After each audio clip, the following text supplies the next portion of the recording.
बोले वृंदावन बिहारी लाल की, राधा रानी सरकार की, श्रीमद् भागवत महापुराण की, श्री सद्गुरुदेव भगवान की, गौ माता की जय। जय श्री राधे, जय जय श्री राधे, जय जय श्री राधे। निताई गौर हरि।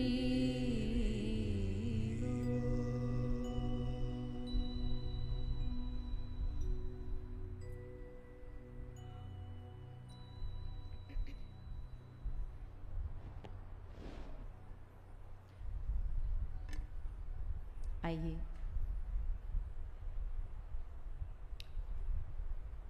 चित सार सिंधु सर्वस्व भगवान श्री राधे गोविंद के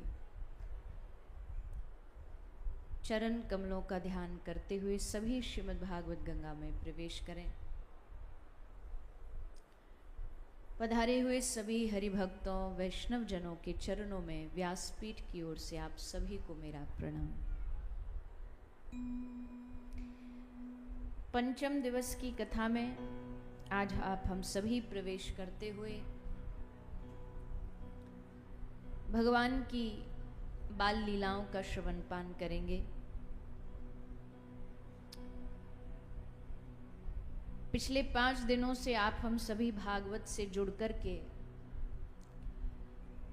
भगवान की अवतारों की कथा, लीला कथा, चरित्र को सुन रहे हैं, श्रवण करते हुए जीवन को धन्य कर रहे हैं।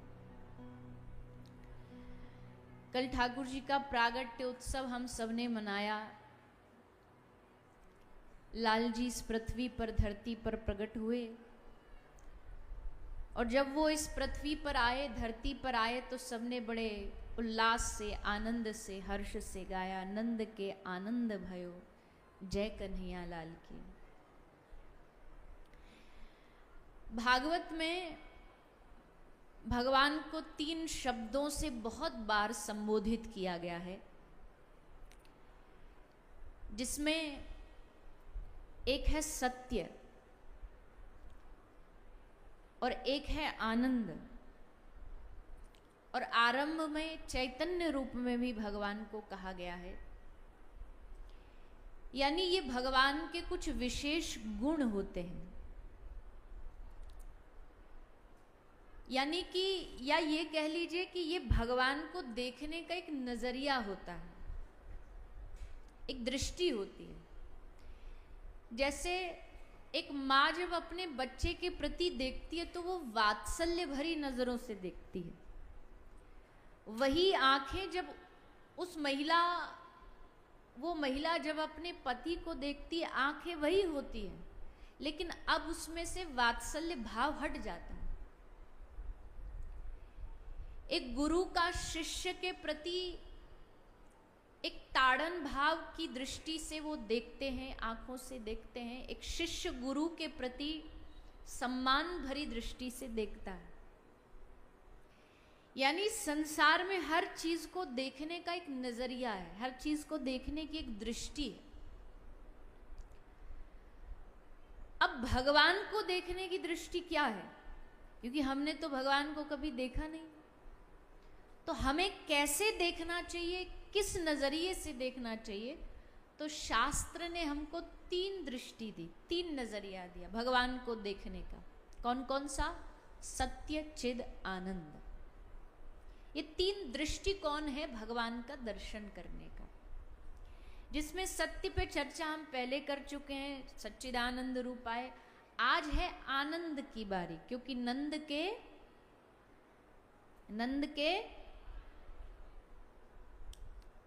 एक जोर से बोल दो, कुछ बिगड़ जाएगा। नंद के आनंद भयो। तो आज जिस कृष्ण की आप चर्चा सुनने जा रहे हैं वो वैकुंठपति नहीं है, वो कोई ऐश्वर्य संपन्न नहीं है। वो कौन सा कृष्ण है? आनंद कंद कृष्ण है। क्योंकि संसार में हम बार बार कहते हैं, हर आदमी जो भी काम कर रहा है, कोई कमा रहा है, कोई इस तपती धूप में कहीं आ रहा है, जा रहा है, सब चीज का केंद्र सबका यही है कि जीवन में हम आनंदित रहें, हम सुखी रहें। पर उसके बाद भी हमारे जीवन में दुख आता, और दुख के कारण भी बहुत हैं। भागवत में एक धर्मराज का संवाद है, धर्मराज संवाद करते हैं, उसमें उन्होंने बहुत सुंदर बात सुनाई, ध्यान से सुनो सभी। दुख के कारण क्या क्या है? दुख के कारण कौन कौन से हैं? क्योंकि सबको पता है, आप किसी भी साधु के पास चले जाओ, हम अभी यहाँ आप सबसे कोई सभा लगा के पूछने लग जाएं कि भैया बताइए किसको जीवन में क्या क्या दुख है, तो आप सबके पास अपने अपने जीवन के अनेक अनेक दुख होंगे, हैं कि नहीं? बोलिए ना, क्या हम गलत सभा में आ गए? कोई दुखी नहीं है यहाँ। नानक दुखिया सब संसार। गुरु नानक देव ने कहा यहाँ कोई बचा ही नहीं है दुख से, क्योंकि दुखाल्यम अशाश्वतम, दुख सबके पास है। पर अब पहले कारण खोजो, दुख का कारण क्या है। हम सीधा समाधान पे भागते हैं, समस्या को नहीं पकड़ते। हमें सीधा समाधान चाहिए, पर शास्त्र कह रहा है पहले समस्या तो देखो। कई रोग ऐसे होते हैं जो दवाई से ठीक नहीं होते, परहेज से ठीक होते हैं। तो दुख का सीधा दवाई खोजने से अच्छा है पहले कारण क्या है दुख का। तो धर्मराज ने संवाद में कहा है दुख के 3 कारण हैं। कौन कौन से कारण है? दुख का हमारा पहला कारण है कर्म। सबसे सबसे महत्वपूर्ण दुख का पहला कारण है हमारा कर्म। हम दुखी क्यों हैं? क्योंकि हमने कुछ ना कुछ तो बीज ऐसा बोया होगा कभी, जिसका परिणाम हमें आज मिल रहा है। बोया पेड़ बबूल का, अब तुम चाह रहे हो वहां गर्मी में बढ़िया पके पके आम मिल जाए, तुमने पेड़ ही नहीं बोया आम का और आशा करते हो मीठा फल पाने का, तो कैसे पाओगे? कर्म, कर्म का सिद्धांत है। कर्म के कारण व्यक्ति दुखी है। अक्सर जब भी जीवन में दुख आता है, जैसे हमने एक दिन कहा था, आदमी क्या करता? बाहर भागता है, उसका समाधान भी बाहर खोजता है।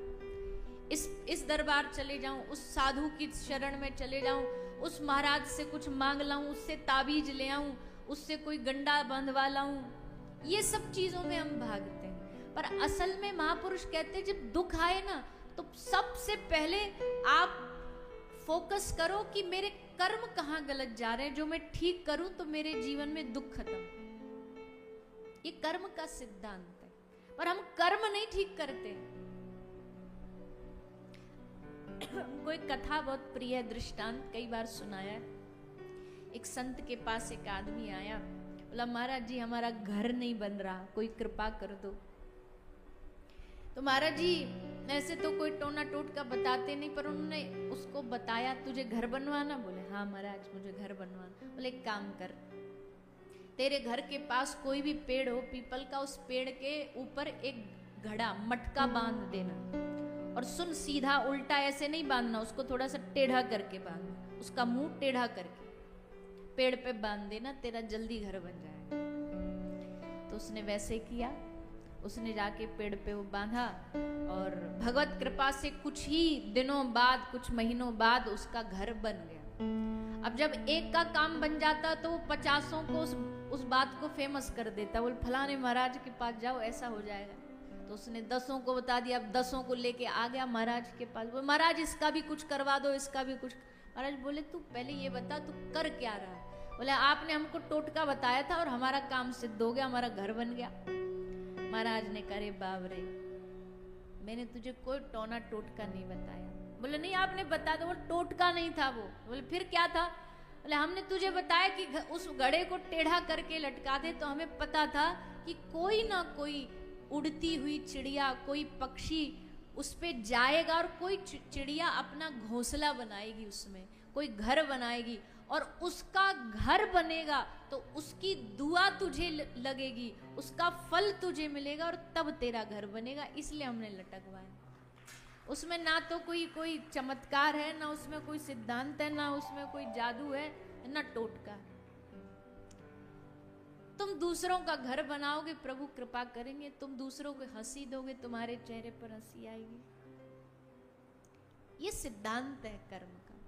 तुम दूसरों को आंसू दोगे तो तुम्हारे पास क्या आशा रखते हो कि खुशियां आएंगी? कभी नहीं। इसलिए दुख का सबसे पहला कारण है हमारे कर्म,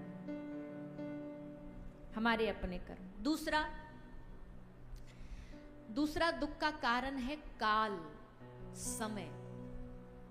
कभी कभी समय अच्छा नहीं होता और उस समय को बदलने की प्रतीक्षा करनी चाहिए, जबरदस्ती उसे मरोड़ना नहीं चाहिए। जो लोग समय को जबरदस्ती मरोड़ करके अपने जीवन में सुखी लाने की कोशिश करते ना, इतिहास गवाह है वो कभी सुखी नहीं हो पाए। कभी कभी समय पर छोड़ देना चाहिए, समय पर और भगवान पर, इन दो पर विश्वास रखना चाहिए। तो दुख का पहला कारण क्या है? पहला कारण क्या है? भूल गए इतनी जल्दी? तो बोलो फिर जोर से। कर्म, दूसरा काल, और तीसरा ये बड़ा खतरनाक बताया धर्मराज ने, और इससे 99% लोग दुखी हैं। क्या? तीसरा दुख का कारण है हमारा खुद का स्वभाव।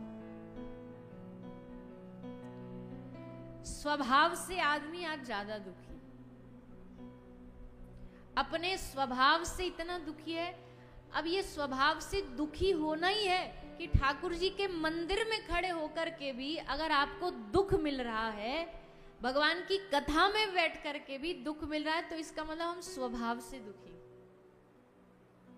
स्वभाव से दुखी वालों की गिनती आज बहुत ज्यादा है। हर बात पे स्वभाव से दुखी हुए रहते हैं, खुद भी दुखी रहते, दूसरे को भी दुखी करते। और कई ऐसे होते हैं जो स्वभाव के बड़े धनी होते हैं, वो हर चीज में खुशी देख लेते हैं, हर चीज में अच्छा देख लेते हैं। महाराज जी कथा सुनाया करते थे, वो दो ब्राह्मण थे, तो दोनों ब्राह्मण किसी यजमान के घर प्रसाद पाने गए दावत पर। अब प्रसाद पाकर के जब लौट रहे थे तो एक ब्राह्मण बड़ा खुश था, उसके चेहरे पे बड़ी खुशी थी, बड़ा खुश होता आ रहा था, नाच रहा था। दूसरा बड़ा दुखी था, चेहरा उतरा हुआ, लटका हुआ, बड़े परेशान सा।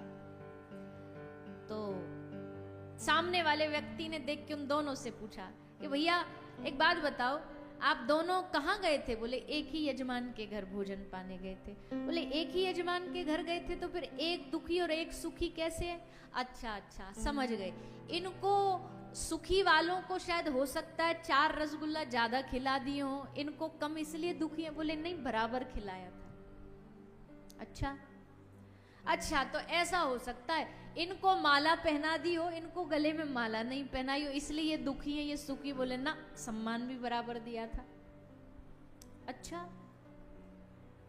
बोले हो सकता है कि इनके लिए आरती करी हो, इनके लिए आरती ना करी हो, इसलिए ये दुखी है। बोले नहीं, तो फिर काहे को दुखी हो आप?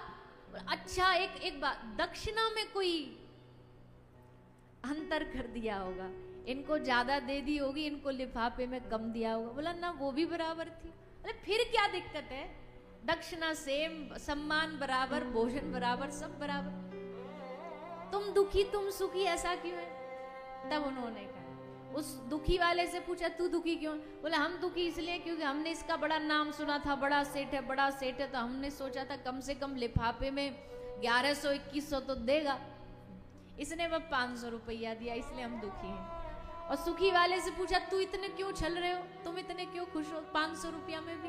तो बोला हमने इनका नाम तो बहुत सुन रखा था, पर हमने ये भी सुन रखा था कि 1 नंबर का कंजूस है। हम तो इसके पास 500 की भी आशा लेके नहीं आए थे, 500 मिल गए, हम इसी में सुखी हैं। तो उस व्यक्ति ने तब ये बात कही कि भैया बात सही है, आदमी सुखी और दुखी होता अपने नजरिए से, अपने स्वभाव से। यहाँ भी कुछ बैठे ऐसे लोग होंगे जिनके लिए सुख है यहाँ, और यहाँ कुछ ऐसे भी होंगे जो कह रहे होंगे अरे राम राम राम, ये कौन से टाइम में कथा रख दी, ये कुछ समय कथा रखने का, मरवा दिए, गर्मी में जल गए। और एक ऐसा है जो अपने सारे काम छोड़ करके दूर शहर से टिकट बुक करा करके फिर यहाँ कथा सुनने आया। नजरिए का ही तो फर्क है, स्वभाव का ही तो फर्क है। दुख और सुख कोई सामान नहीं है। दुख और सुख सिर्फ हमारी समझ, हमारा दृष्टिकोण है। और ये दृष्टिकोण कौन ठीक करता है? हम आपको एक अभी उदाहरण देते हैं, प्राइवेट पर्सनल वाला, व्यक्तिगत वाला। हम अभी आपको बताए थे, उस दिन दावत में गए थे, शादी ब्याह में गए थे। अब ब्याह में बड़ी भयानक भीड़ थी, अच्छे किसी का ब्याह था, बड़ी भीड़ थी, गाड़ियां पे गाड़ियां आ रही हैं। अब गाड़ियों पे गाड़ी आते आते जाम लग गया, पूरे रास्ता में जो उनका वो था गार्डन वगैरह, उसमें पूरे में जाम लग गया, गाड़ियां सब फंस गई। अब फंसने में जो पीछे वाली गाड़ी वो आ नहीं पा रही, तो एक और हमारे साथ कोई, हम नाम नहीं लेंगे, क्यों ले, बेकार में काय को पचड़ा मोल ले, तो कोई और हमारे साथ अच्छे नामी ग्रामी आदमी थे, तो उनकी गाड़ी नहीं आई। अब नहीं आई तो वो तो एकदम हो गए गरम। जो था, जो उनको लेकर के आया था, उस पे बड़े नाराज हो गए। अब हमको भी नहीं पता था ये बात, हमें बाद में जब हमारे पास वो भैया का फोन आया तब हमें एहसास, हमें खुद भी एहसास हुआ। तो जब अब गाड़ी फंस गई, अब क्या करें, हमारे संग सब थे, पंडित जी थे, हमारे भैया थे, सब थे, वो सब लोग थे। हमने ऐसी विनोद में बोल दिया, मजाक मजाक में, कि चलो अब कुछ जूस वूस तो लिया, चाय वाय तो पी ली, अब एक काम करो, चल के जाते हैं, कम से कम हमारी कैलोरीज बर्न हो जाएंगी, मतलब थोड़ी वॉक हो जाएगी। हमने ऐसे सहज में बोल दिया, कोई बात, हंस के बोल दिया। हमको बाद में जब वो भैया, उसका फोन आया और फोन पे बोला कि हमको ये बात ना एकदम दिल में छप गई। क्यों? हमने दो तरह के आज दृष्टिकोण देखे, दो नजरिए देखे। एक गाड़ी नहीं आई तो वो तो एकदम, और एक जो वो शब्द, वो लाइन हमारे दिमाग में अब भी गूंज रही है कि हंसते हुए आपने बोला चलो कैलोरीज बर्न हो जाएंगी, थोड़ा वॉक कर लेते, पच जाएंगे। तब हमने उसको एक बात कही कि देखो, परिस्थितियां तो बदलती रहेंगी, हम कभी ये आशा नहीं रख सकते कि हम जैसा चाहें अप टू डेट सब कुछ वैसा ही चलता रहे, पर उसमें भी हम धैर्य ना खोएं। ये नजरिया कौन देता है? ये नजरिया भक्ति देती, ये नजरिया आध्यात्म देता। अब उस पर हम एकदम टूट पड़े, नाराज हो जाएं, गुस्से में मुंह फुला लें कि तूने ऐसा क्यों कर दिया, ऐसा हमारे साथ अपमान हो गया, तो फिर हम भी दुखी, वो भी दुखी। इस दृष्टिकोण को बदलेगा कौन? इस नजरिए को बदलेगा कौन? ये सहजता हृदय में, मन में लाएगा कौन? ये सहजता लाएगा भगवान का भजन। भगवान के भक्त को देख लो, कितनी सहजता होती है, कितनी सहजता होती है। हमारे जो गुरुदेव थे, कल भी उनका स्मरण हुआ, आज भी हो रहा है, इतने सहज, इतने सहज। हम कहते हैं कभी जीवन में मंच पर बैठने का तो कोई प्रश्न ही नहीं था। मंच पर उनके लिए, जब संतों के लिए बैठने की व्यवस्था करी जाती, उनके लिए एक स्पेशल सोफे पे उनका नाम लिखा जाता कि बाबा जी यहाँ विराजिएगा, पर वो सोफा 3 घंटे खाली ही रहता। क्यों? क्योंकि वो बैठते ही नहीं। वो जाके पूछते, बोले महाराज जी का, महाराज जी का, बोले पीछे वहां बैठे, स्टॉल के पीछे।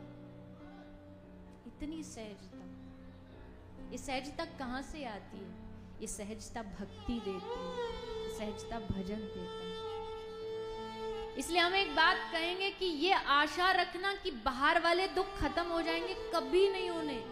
आज तक किसी के नहीं हुए, बड़े बड़े राजा महाराजाओं के नहीं हुए, बड़े बड़े अरबों अरबों रुपया रोज कमाने वाले लोगों को भी हमने अपने सामने रोते देखा दुख में।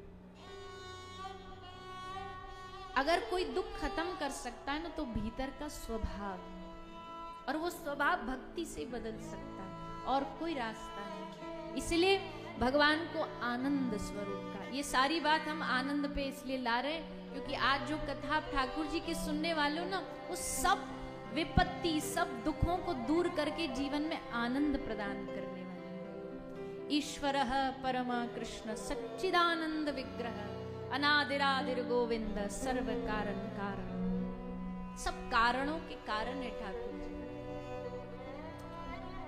और वो जब जीवन में आते हैं तो क्या होता है, बोले जीवन आनंदित हो जाता है। चलो अब थोड़ी सिद्धांत की बातें हो गई, अब नेक आनंद की ओर बढ़े। अब चलते हैं ब्रज की ओर, अब चलते हैं गोकुल की ओर, जहां कल यात्रा विराम करी थी वहीं से आरंभ करते हैं। सारे ब्रज में लाला के प्रागट्य को हल्ला मच गया। ब्रज भाषा तो आप सब समझते होगे, समझते हो कि नहीं? हमसे कई लोग पूछते हैं जब हम बाहर जाते हैं ना, कहाँ से हो, कौन से प्रदेश से हो? मैंने कहा हरियाणा से। बोले हरियाणवी आती है? मैंने कहा ना, जीरो। हरियाणा होके भी हमको हरियाणवी नहीं आती। क्यों? हमको ब्रज भाषा आती है, हमारे घर में ब्रज भाषा बोली जाती है, इलाके में ब्रज भाषा बोली जाती है। और हरियाणवी तो महाराज हरियाणवी, हमने कल एक उदाहरण दिया था ना कि अब गांव भी फूकेगा के तो कई बार तो ऐसे लगता बोल रहे कि लड़ रहे हैं। खैर, ब्रज भाषा बड़ी मधुर है, बड़ी मीठी है। तो सारे ब्रज में हल्ला मच गया, ठाकुर जी के प्रागट्य के उत्सव मनाने के लिए सब पधार रहे हैं। गोप गोपियां सब आ रहे हैं, नंद बाबा, यशोदा मैया, ब्रज के सब लोग लुटा रहे हैं ठाकुर जी के प्रागट्य में। जब भगवान जीवन में आते हैं ना तो एक अच्छी चीज होती है, जब ठाकुर जी जीवन में आते तब लेने का मन नहीं करता, तब देने का मन करता। जब देने का ज्यादा मन करने लग जाए ना तो समझ लेना अब आ गए हैं हृदय। जब तक वो लेना लेना लेना लेना तो मतलब अभी प्रगटे नहीं है हृदय में। जब जीवन में हाथ लेने से ज्यादा देने के लिए चालू हो जाए ना, समझना अब भगवान हृदय में आए, लुटाने के लिए, लुट जाए सब कुछ। ये भाव जब मन में आता है, नंद यशोदा ने सब लुटा डाला। अजी और तो और हमारे ब्रज में कह रहे हैं कि जो तिजोरी की चाबी ना सो भी उनने उठा के फेंक दी कि पतो ना कहीं लुटाते लुटाते मन में कोई लोभ आ जाए, लालच आ जाए कि भाई ज्यादा लुटा दिया। कई बार होता नहीं कि आदमी देते देते जोश जोश में ज्यादा दे देता, फिर बाद में होश आता, अरे भैया इतनी कीमती चीज दे दी। तो इसलिए मन में कोई भाव ना आ जाए कि लुटाना बंद कर दे, इसलिए तिजोरी की ताले खोल खोल के ताले फेंक दिए, चाबी फेंक दी। अब कोई ऑप्शन ही नहीं है कि ताला लगा सके, अब तो वह लुटाना ही लुटाना है। खूब आनंद लुटाया जा रहा है, सब ग्वाल बाल वादित्रानी विचित्रानी। भागवत जी में लिखा सब विचित्र विचित्र वाद्य बजा रहे हैं ठाकुर जी के प्रागट्य में। और हम तो एक बात कहते हैं कि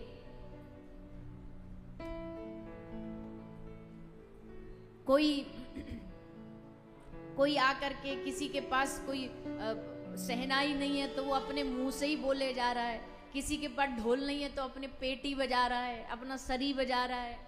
किसी ने पूछा भैया क्या कर रहे हो, एक ऐसे ही कोई सारंगी वाला पहुंच गया, बोले नंद महल में सारंगी बजाएंगे। अब सारंगी नंदोत्सव में सुने, ये बेचारे बजाते बजाते थक जाए तो भी ना सुने। हम भैया को कभी कभी बुलाते हैं, कभी कभी मतलब जहाँ एकदम और दिल्ली में ही रहते हैं तो बीच बीच में जब कुछ कहते हैं ना, कुछ मीठा खाने का मन होता है, कोई बढ़िया खाने का मन हो, टेस्ट बदलने के लिए भैया भी कहते हैं कि भाई सारंगी वाद्य ऐसा है कि वो मधुर जो संगीत होता है उसी में सुनाई देता है। अब डिस्को डांस में थोड़ी सारंगी सुनाई देगा। तो एक आदमी सारंगी लेके बैठा बाजार, उसने कहा भैया तेरी सुन थोड़ी रही है नंदोत्सव में तेरी सारंगी, फिर क्या को बजा रहा है? बोले हम इसलिए बजा रहे ताकि हमारी इस सारंगी की ध्वनि धन्य हो जाए। सुने ना सुने हमें उससे मतलब नहीं है। नंदोत्सव ने हमें सेवा दी, उसमें हमारी इस वाद्य की धन्यता है, इस वाद्य की धन्यता इसलिए हम बजा रहे हैं। कोई कोई चीज ऐसी होती है जो केवल, कोई गुण ऐसा होता है जो केवल भगवान की सेवा में समर्पित करने से धन्य हो जाता है। और हम तो हमेशा ही कहते हैं भगवान ने दुनिया में जिसको जो जो गुण दिया है ना, सबको अपना अपना गुण ठाकुर जी की सेवा में लगाना चाहिए। किसी को गायन का दिया, किसी को नर्तन का दिया, किसी को चित्रकारी का दिया है, किसी को बिजनेस का दिया है, दिमाग धंधे बिजनेस करने वाला दिया। जो भी गुण भगवान ने दिया सब गुण को ठाकुर जी की सेवा में लगा, थोड़ा थोड़ा उनकी सेवा में लगा। तो कोई पेठी पीट रहा है, कोई सरी पीट रहा है, वादित्राणी विचित्राणी। नंद बाबा ने आज धेनु नाम न्यूते प्रादात विप्रलेभ्य समलंकृते, अनेकानेक लाखों लाखों गैया दान दे दी। वो भी कैसी? समलंकृते, सजा धजा के, उनके सर पे बढ़िया सींगों पर चित्रकारी करके, श्रृंगार करके सब गैया दान करी नंद बाबा ने। सब आ रहे पर भैया इस पूरे उत्सव का केंद्र कौन है? पूरे उत्सव का केंद्र कौन है? बोलो ना, कौन है उत्सव का केंद्र?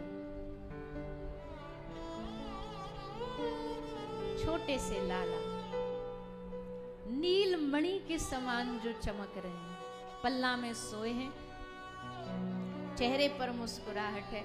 अजी इतनी सुंदरता है कि भगवान कृष्ण की बुआ पहली बार में तो देख करके कंफ्यूज ही हो गई कि ये मणि कोई रखी है यशोदा मैया के साइड में कि कोई बालक सोया। इतना सौंदर्य है, इसलिए भगवान का एक नाम है नीलमणि, नील सरोरूप, नीलमणि के समान जिनका स्वरूप है वैसे ठाकुर जी। नीलांबर, कितने नाम है भगवान के नील वर्ण से। मेघ वर्णम शुभांगम, काले नहीं है ठाकुर जी, ये काले तो हमने बना दिए हैं। इतने काले नहीं है जितने एकदम जेड ब्लैक बिहारी जी और राधा रमन जी हैं, इतने काले थोड़ी होंगे। इतना काला कौन हो सकता है? पर वो तो मूर्ति का स्वरूप है इसलिए इतने काले दिखा देते हैं, वरना ठाकुर जी का स्वरूप है नीलांबर, नीलवर्ण, मेघवर्ण। मेघ सफेद होते हैं ना, मेघ काले ना सफेद हैं, पर जब उनमें पानी भर जाता है, जल जब भर जाता है, वो जो रंग उभर के आता है ना, वो रंग है ठाकुर जी का, मेघवर्ण जैसा। तो केंद्र श्री कृष्ण है, सब आ रहे हैं, सबके चारों ओर घूम रहे हैं, लेकिन सबका मूल है कृष्ण दर्शन। और कृष्ण दर्शन में क्या दर्शन हो रहा है? मोहन के अति नयन नुकीले, मोहन के अति नयन नुकीले, निकसे जात पार हियरा के, निरखत निपट रसीले। कैसे नयन है? अति नुकीले, जैसे कोई एकदम तलवार की धार हो, ऐसे ठाकुर जी के नेत्र हैं, ऐसी ठाकुर जी की मुस्कुराहट है, ऐसे उनके चरण हैं। आहा, इतने प्यारे चरण हैं, इतने सुंदर चरण हैं। आपने एक फोटो चित्र कभी देखा हो?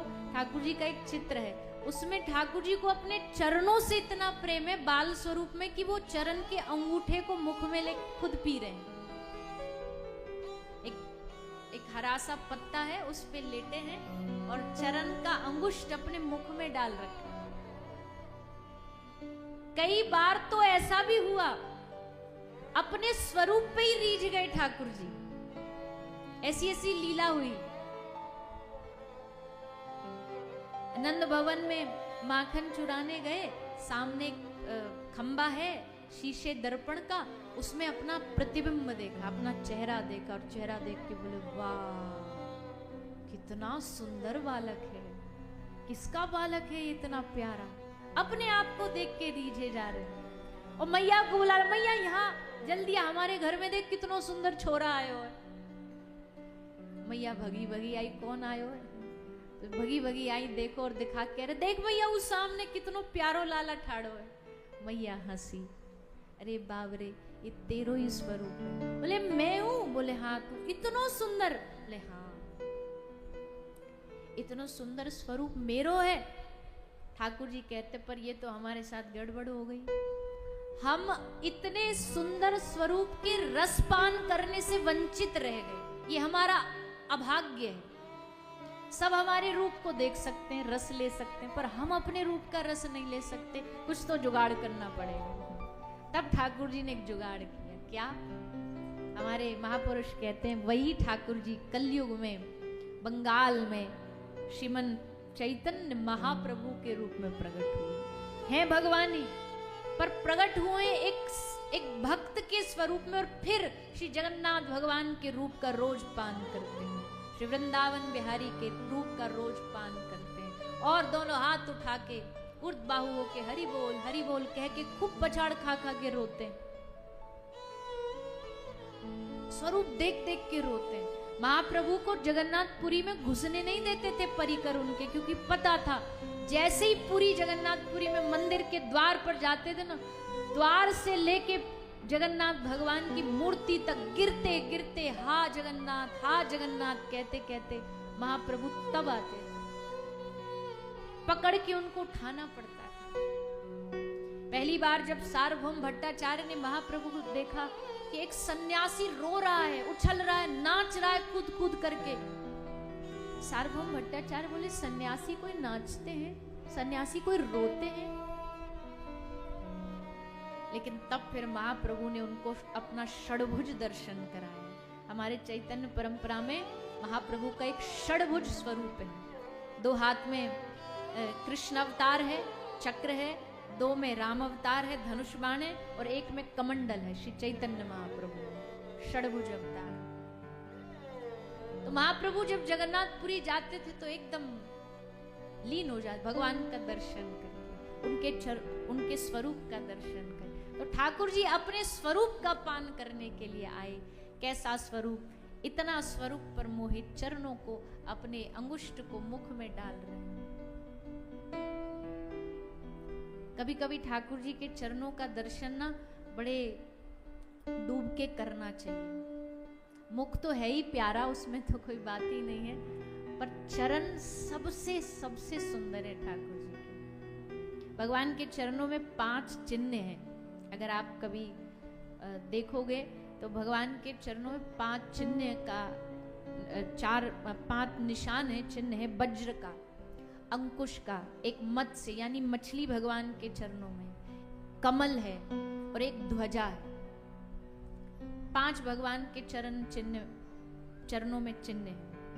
वैसे तो टोटल देखा जाए तो 24 है, पर विशेष 5 का ध्यान किया जाता है।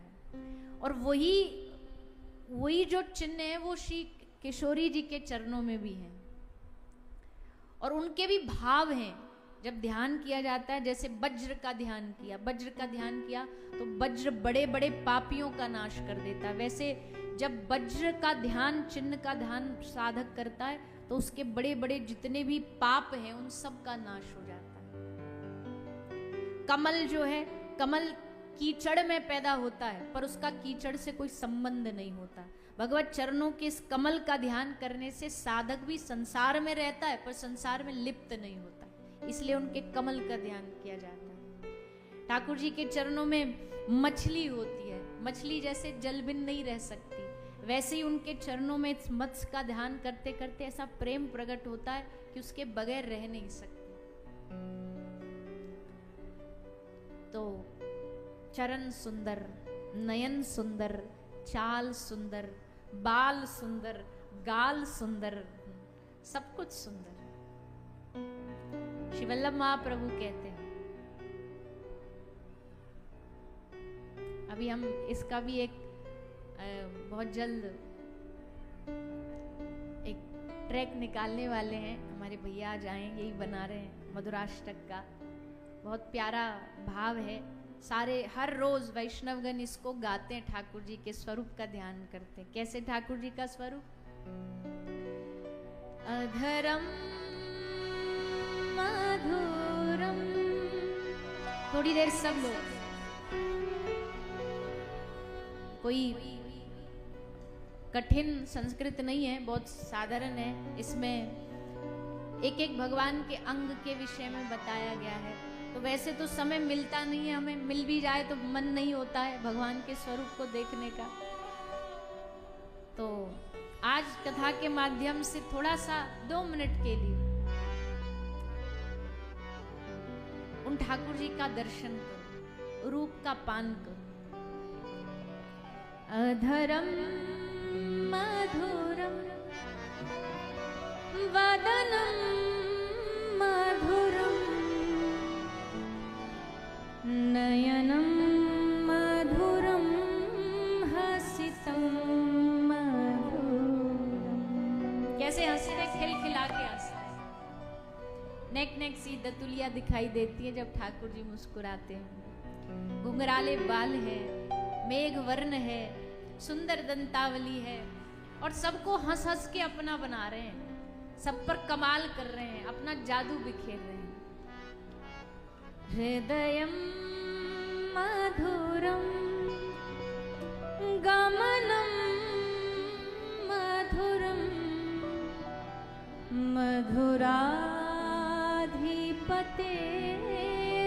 मधुराधिपतेरखिलम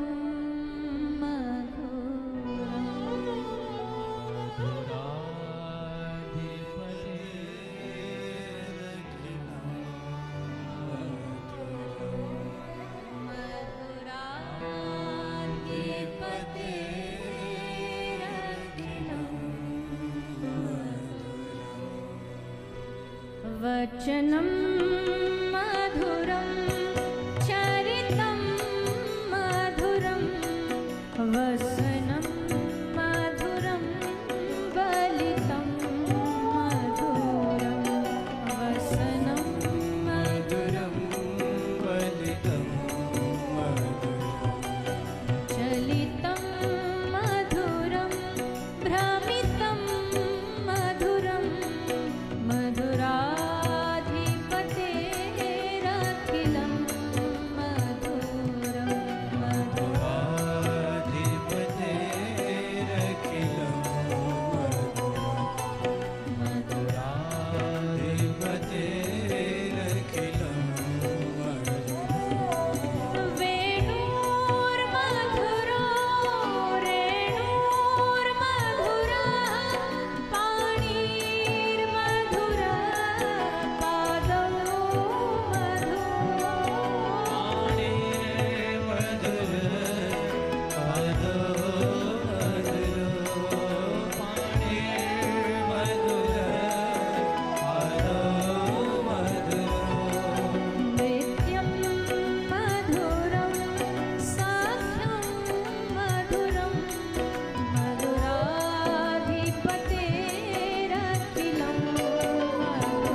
गोपी मधुरा, गावो मधुरा, यमुना मधुरा, वीची मधुरा, सब कुछ मधुर है। मधुराधिपते रखिलम मधुरम। ऐसे मधुराधिपते, अब सोचो जिसका सब कुछ ही मधुर है वो हमारे जीवन में आए तो जीवन कैसा बन जाएगा? जीवन भी मधुर बन जाएगा। मीठा खाने से जबान मीठी तो बनेगी, कड़वी थोड़ी बनेगी। तो ठाकुर जी मीठे, ठाकुर जी मधुर, वो हमारे जीवन में तो जीवन भी मधुर। इसलिए मधुर जीवन चाहिए तो मधुराधिपते रखिलम मधुरम, उन मधुराधिपते को हृदय में बसा लो। देखो ना, इस संसार में कितनी जलन है, ताप है, और थोड़ी देर के लिए भी जब हम ठाकुर जी का ध्यान करते हैं ना, वो हमारे चित्त में अगर एक क्षण के लिए भी आते हैं तो कितना सुकून, कितना आनंद। अरे और तो और छोड़ो, उनके लिए आंख में आंसू भी आ जाते तो कितना सुकून मिलता है। आंसू में कहीं सुकून होता है? आंख तो तब रोती है जब हृदय जलता है, पर ठाकुर जी के लिए तो उन आंखों में भी सुकून है, उन आंसू में भी सुकून। सबसे ज्यादा सुकून तो उन्हीं अश्रु में ही है, सबसे ज्यादा। जब कोई आंख में आंसू लाता ना ठाकुर जी के लिए, आहा, ऐसे लगता भीतर से सब निकल गया, सब निपट गया, खाली एकदम शांत, धुल जाता है, सब बह जाता है उन अश्रुओं में, कुछ नहीं बचता। तो ठाकुर, हम कभी नहीं मांगेंगे कि आपकी आंखें रोएं, पर ये तो मांगेंगे हर रोज आपकी आंखें रोएं, ठाकुर जी के लिए रोएं, भगवान की याद में रोएं। इस तड़प में भी आनंद है। उदाहरण बड़ा विचित्र है, पर है, ठीक है, अब आए तो सुना देते।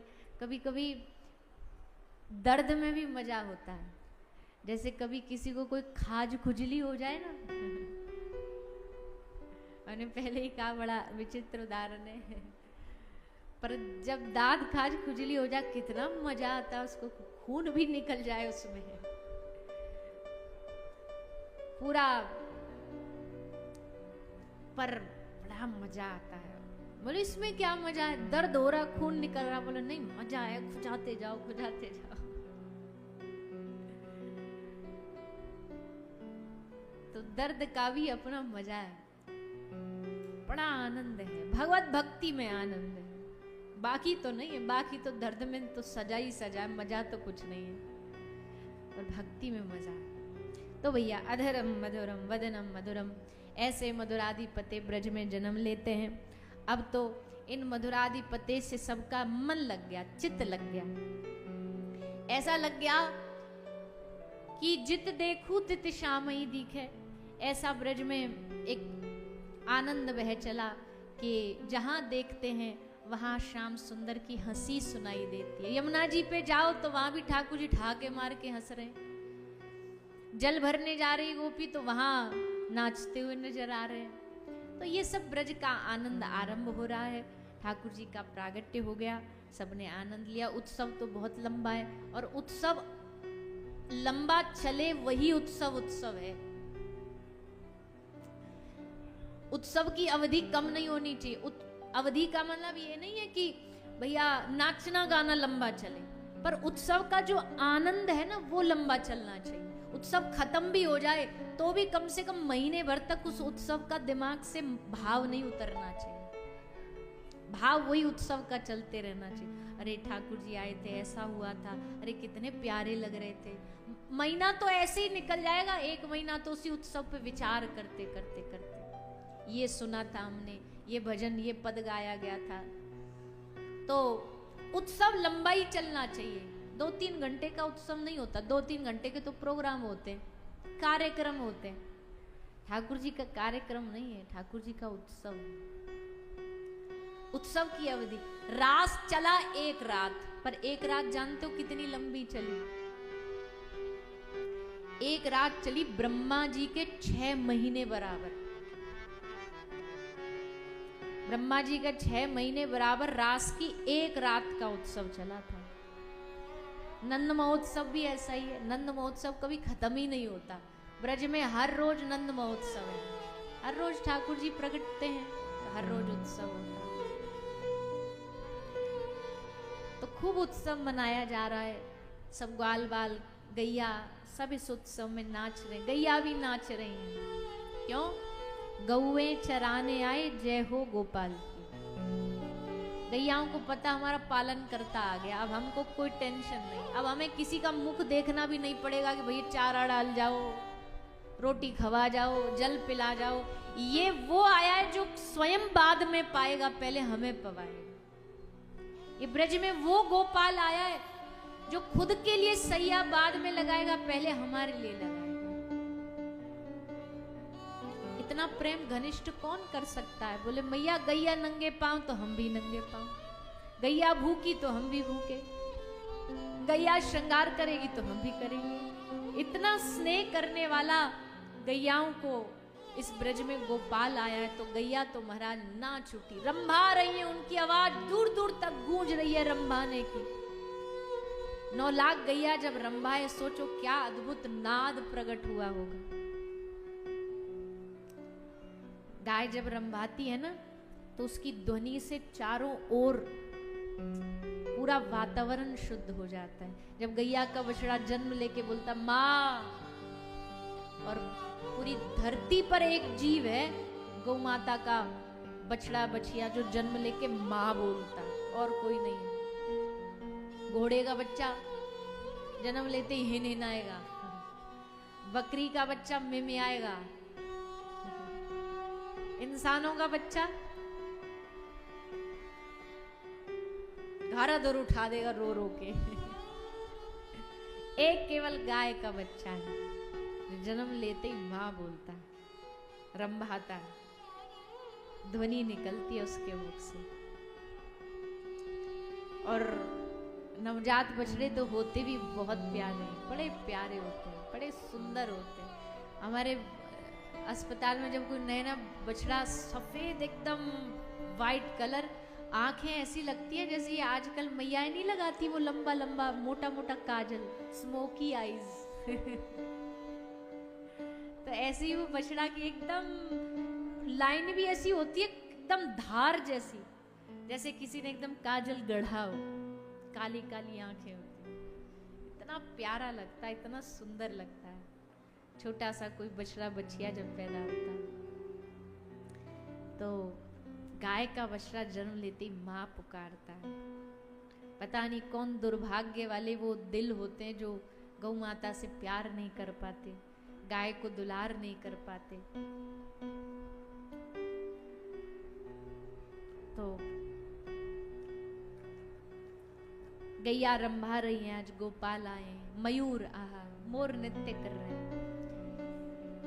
भगवान की भक्ति में, भगवान की लीला में एक बहुत महत्वपूर्ण जो जीव है, जिसके बगैर भगवान की कोई लीला पूरी नहीं होती, वो है मोर। हर लीला में मोर चाहिए, हर लीला में मयूर चाहिए। उत्सव होगा तो मयूर चाहिए। और इतना इतना इतना घनिष्ठ प्रेम है ठाकुर जी को मयूर से कि कई बार तो लीला में इतना डूब जाते हैं कि श्री जी को रिझाने के लिए खुद मयूर बन करके आ जाते, खुद मोर बन के आ जाते।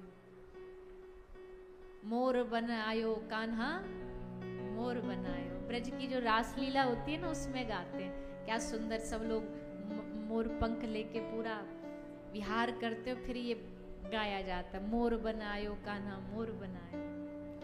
तो मयूर ठाकुर जी को बहुत प्रिय है, और है भी सुंदर, कितना प्यारा दिखने में। तो मोर पंख फैला करके नाच रहे हैं आज नंद नंदन गोपाल आने वाले। अच्छा, हमने एक भाव और कहीं पढ़ा है, अपने गौड़िया ग्रंथि में ही पढ़ा है, बहुत अलग भाव है ये, कि ये मोर कौन है जानते हो? ये मोर का पंख ठाकुर जी क्यों धारण करके रखते हैं? राम कथा में एक कलंक लगाया था राम जी के ऊपर, 14 वर्ष का वनवास किसने दिया था? कैकेयी मां ने। अच्छा, अब सुनो, भगवान की लीला में उनका सहयोगी बनने के लिए तो सब राजी थे कि हम आपके सहयोगी बन जाएंगे, हम आपके सेवक बन जाएंगे। पर इस लीला में एक व्यक्ति विरोधी पक्ष में चाहिए था, मतलब साधारण भाषा में कहें तो जो विलन बन सके वो चाहिए था। अब सब डरे कि भैया भगवान की लीला में हम काय को विलेन बने। सबने हाथ खड़े कर दिए। कैकेयी मैया ने कब मैं बनूंगी। समझना सब, कैकेयी कोई ऐसी माँ नहीं है जो भगवान के ऊपर कलंक लगाएगी। ये सब भगवान के पार्षद हैं, लीला कर रहे हैं, लीला में सबको रोल मिला है, कैरेक्टर मिला है। तो भगवान ने कहा बताओ, हमें 14 वर्ष का वनवास पे निकलना पड़ेगा क्योंकि हमारी प्रतीक्षा हो रही है। उस वन में हमारे भक्त हमें पुकार रहे हैं, वनवास पे जाना है हमें। बताओ कौन इस कलंक को माथे पे लेगा। सब पीछे हट गए। कैकेयी माता बोली मैं लूंगी, मैं इस कलंक को अपने माथे पे लूंगी। और तब कैकेयी माँ ने वो 14 वर्ष का वनवास कलंक पर, और कैसा कलंक भैया, इतना भयानक कि खुद का पुत्र कहता खबरदार जो आज के बाद मुझे बेटा कहा तो तू मेरी माँ नहीं हो सकती। त्याग दिया पुत्र ने माँ को, ऐसा कलंक लिया। तब भगवान माता कैकेयी पर प्रसन्न हुए और भगवान ने कहा माता तूने इस अवतार में कलंक अपने माथे पर रखा, हम अगले अवतार में तुमको मयूर बना के, मोर पंख बना करके, जैसे तुमने कलंक माथे पर लिया, अगले अवतार में हम तुमको अपने माथे पर धारण करके रखेंगे। इसका हमको याद नहीं है वो श्लोक, पर इसका पूरा एक श्लोक है।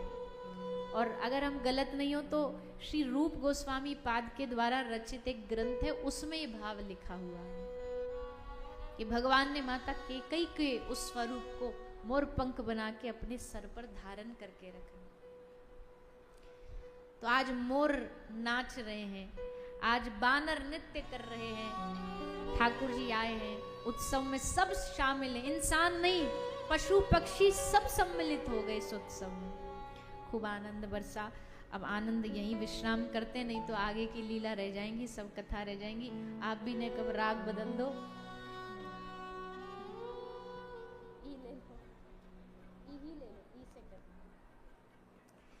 तो अब श्री ठाकुर जी अपनी लीला आगे बढ़ा रहे हैं। आगे कैसे बढ़ाते हैं? भगवत दर्शन की लालसा लेकर के महादेव आए। महादेव ने आकर के प्रभु का दर्शन किया। इसकी बैटरी खत्म हो गई, चलो कोई। तो महादेव ने आकर के प्रभु का दर्शन किया है।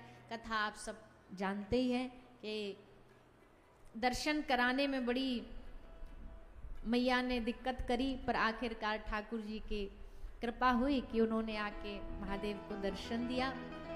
सदा सर्वदा महादेव ब्रज भूमि में विराजमान हो गए। ऐसे सुंदर भगवान के परम वैष्णव महादेव प्रभु को हम प्रणाम करते हैं। कंसेन प्रीता घोरा पूतना बाल घातनी, अब पूतना आई मारने। तो भगवान ने पूतना देवी का भी उद्धार कर दिया। ये भी पूर्व की बलि राजा की बेटी थी। भागवत में जितने भी दैत्य हैं इन सबका पूर्व जन्म है। एक ग्रंथ आता है छोटा सा, दैत्यों पर कृष्ण कृपा, उसमें इन सब के पूर्व जन्म लिखे हुए हैं। कौन क्या था, क्या अपराध हुआ, कैसे ये देव बने, कोई दैत्य बने, तो उन सब का पूरा वर्णन किया गया है। तो पूतना रत्नमाला नाम की पुत्री थी बलि राजा की। भगवान ने पूतना का इस अवतार में उद्धार किया, अविद्या का नाश किया। सक्टासुर आया, तृणाव्रत आया, इन सब दैत्यों पर हरि की कृपा हुई, ठाकुर जी की कृपा हुई। अब ने ठाकुर जी थोड़े थोड़े से बड़े हुए, नामकरण हुआ। श्री गर्गाचार्य जी आए। गर्गाचार्य जी ज्योतिष शास्त्र के सर्वश्रेष्ठ ज्ञानी थे और बड़ी सुंदर इनके द्वारा रचित एक गर्ग संहिता भी लिखी गई है। बहुत अच्छे अच्छे उसमें प्रसंग हैं जो भागवत में नहीं, वो प्रसंग गर्ग संहिता में लिखे हुए हैं। तो बहुत पढ़ने योग्य है। कोई अगर पढ़ने में, ग्रंथ पढ़ने में रुचि रखता है तो उसे गर्ग संहिता पढ़नी चाहिए। तो महर्षि गर्गाचार्य जी आए, उन्होंने भगवान का नामकरण किया। कृष्ण बलराम दोनों का नामकरण हुआ। फिर ठाकुर जी धीरे धीरे धीरे बड़े हुए। सब ब्रजवासियों के प्राण बन गए भगवान। ब्रजवासी राह तकते हैं, गोपियां राह तकती हैं, ग्वाला राह तकते हैं कि कोई ऐसा मौका मिल जाए कि मैया हमें बुला ले अपने घर और हमें लाला को दर्शन हो जाए। ऐसा कहते ठाकुर जी के नेक से दांत निकल आए। अब जैसे ठाकुर जी के दांत निकले, कोई ग्वाला आयो वाने आके लाला को पकड़ो, तो आकर के जैसे पकड़ो तो लाला ने दांत वाके हाथ में घुसा के हाथ काट दियो। तो हाथ काट दियो तो वाके दांत बन गए हाथ पे। अब वो ग्वाला जब हाथ पे लाला के दांत लग गए ना, निशान बन गए, तो सबरे ब्रज में दिखातो घूम रहे, देखो मेरे लाला ने हाथ काटो है, देखो मुंह पे कृपा करिए। तो दूसरा बोला हम भी कटवाएंगे, तो अकेलो क्यों काटन देंगे, हम भी कटवाएंगे, चलो। अब दूसरे आ गए, बोले ले लाला हमारो भी हाथ काट। दूसरे ते कटवा रहे। कोई तीसरो भी, लाइन लग गई नंद महल में, लंबी लाइन लगी है, काय को ठाड़े हो, बोले हाथ कटवाने ठाड़े, लाला ते हाथ कटवाए। ऐसे बावरे हैं ब्रज के लोग, ऐसे पागल हैं, इनके पागलपन की पूछो ही मत ना।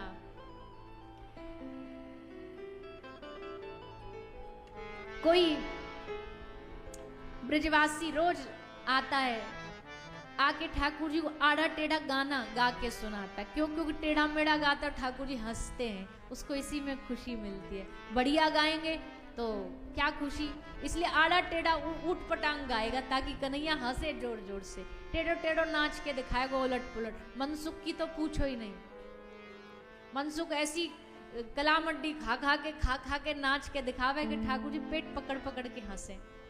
और इसीलिए मनसुख कोई जोकर थोड़ी था, मधुमंगल कोई कार्टून थोड़ी था, पर कन्हैया को हंसाने के लिए वो जानबूझ के जोकर बनते थे कि हमारा लाला खुश हो जाएगा। ऐसे ऐसे काम करते कि कन्हैया को हंसी आती, और बाकी हंसी देख देख के आहा हमारो लाला हंस रहे हो तो और करेंगे, पागल बन जाते खुद जानबूझ करके। ऐसा है ब्रज का प्रेम। और गोपी की तो पूछे ही क्या, वो नंदमहल ना भी रहे ना घर में भी रहे तो भी मन में, चित्त में, हृदय में, सब जगह उसको बस कृष्ण ही कृष्ण नजर आते हैं। दुनिया कहती मुझको दीवानी, कोई ना जाने प्रेम कहानी, कृष्णा कृष्णा रटते रटते मीरा हो गई बावरी।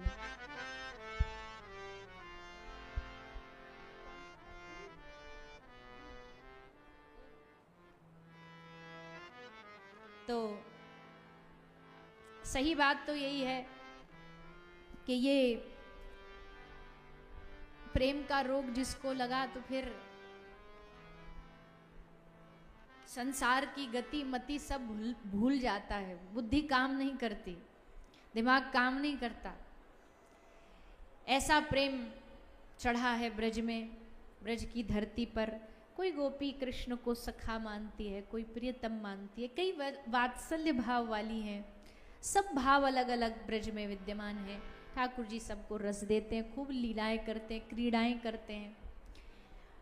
कृष्ण लीला का उद्देश्य क्या है, कृष्ण कथा का उद्देश्य क्या है, कृष्ण अवतार का उद्देश्य क्या है, भगवान जानते हैं। बाकी सब कर्म कांड तो हम और लीलाओं में भी कर सकते हैं, पर कृष्ण अवतार में तो एक ही उद्देश्य है।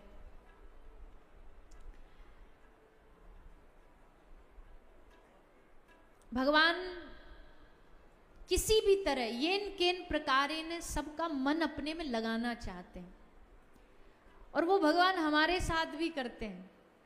ऐसा नहीं केवल ब्रज गोपियों के साथ ही किया, भगवान हमारा मन उनमें लगे इसके लिए बहुत प्रयास करते हैं, हमें बहुत मौके देते हैं। जीवन में ये विपरीत परिस्थितियां ठाकुर जी इसलिए देते हैं ताकि इन विपरीताओं से ये ऊब करके मेरे पास आ जाए, दुखी होके मेरे पास आ जाए। पर हम उन मौकों को हाथ से निकाल देते हैं, हम उन मौकों में भटक जाते हैं, उन मौकों का, उन अवसरों का लाभ नहीं उठा पाते, भगवान से जुड़ नहीं पाते। जो भी भगवान जीवन में दे रहे हैं वो इसलिए दे रहे हैं ताकि किसी भी तरह तुम उनसे जुड़ो। भाग्यशाली हैं गोपियां कि वो जुड़ गई, उन्होंने इस अवसर को समझ लिया, ब्रज के लोगों ने समझ लिया। भगवान ने फिर अपनी लीलाएं चालू करी, घर से निकल करके तूफान मचाना चालू किया, और ऐसा तूफान मचाया भैया कि ब्रज में चारों ओर हल्ला ही हल्ला रहता था। जैसे कोई गांव में कभी कभी नहीं हो जाता, एक बार हमारे यहाँ इलाका हुआ था, चुटिया काटने वाली आ गई है, गजब हो गया बताओ। रात रात भर लोग जगते थे, चुटिया काट ले जाएंगे। फिर एक हमको पता नहीं सब क्यों याद आ रहा है, एक बनियान गैंग चालू हो गई तो हल्ला हो जाता है ना सबरे शहर में, अखबारों में छप जाता है, बोलो भैया सावधान, रात को कुछ भी घटना घट सकती है, जागते रहो। तो ब्रज में भी ऐसे ही हल्ला मच गया कि भैया जागते रहो, ये नंद का छोरा कभी भी आ सकता है, बच के रहियो, घर में ने सावधानी ते रहियो। पर उन चोरों में इन चोरों में फर्क, ये हल्ला तो सेम है, हल्ला तो बराबर है, पर उनसे तो बचने का प्रयास किया जाता था। पर ये दुनिया का पहला चोर है, सब अपने घर में इंतजार करते थे, ये कब आएगा हमारे घर चोरी करने। दरवाजे खोल के रखते, माखन की मटकी बाहर रखती, गोपियां की इसकी सुगंध इसे खींच लाए यहाँ कैसे भी। रोज बढ़िया बढ़िया ताजा ताजा माखन निकालती, काश इसकी सुगंध इनको यहाँ ले आए। ऐसा अद्भुत प्रेम है ब्रज में। तो ये चोर तो चोर ही है, पर है ये थोड़ा निराला चोर। कई चोर ऐसे होते, एक भक्तमाल जी में एक हरिपाल भक्त की कथा आती है। हरिपाल भक्त थे पर वो डाकू बाद में बन गए, श्री हरिपाल दास जी। तो वो साधु सेवा करते थे, तो साधु सेवा करते करते उनका पैसा रुपया जायदाद प्रॉपर्टी सब खत्म हो गई, जायदाद बेच दी, सब बेच दिया, उनकी पत्नी के जितने आभूषण थे सब बेच दिए, उससे कुछ दिन तक सेवा चलाई। फिर एक दिन ऐसा भी आया, अब कुछ भी नहीं, एक अन्न का दाना नहीं। तो उन्होंने क्या किया, उन्होंने चोरी शुरू कर दी, चोरी करके लाते और चोरी से जो धन आता उससे साधु सेवा करते। थोड़े भक्तों की बात अलग है, मतलब सब कोई नहीं कर सकता। अब तुम कहो हम चोरी करके सेवा करेंगे तो पिटाई खाओगे, सरकार से अलग, पुलिस से अलग, और ऊपर डंडे पड़ेंगे सो अलग। पर कोई कोई भक्त का वो साधु सेवा में इतने तल्लीन थे, उनको मर जाएंगे पाप पालेंगे पर साधु सेवा नहीं रुकी, तो चोरी करते थे। अब जब चोरी करने जाते थे ना तो लोग इंतजार करते थे, जानबूझ के दरवाजा खोल के रखते थे कि आज हरिपाल हमारे घर चोरी कर ले जाए, हमारा धन साधु सेवा में लगा देगा। अब जब इनको पता लगता कि ये तो सज्जन व्यक्ति है, तो फिर उनके घर लिया सामान छोड़ के आ जाते। चोरी से भी काम नहीं चला, फिर उन्होंने डकैती चालू करी, फिर डकैती डालने लगे।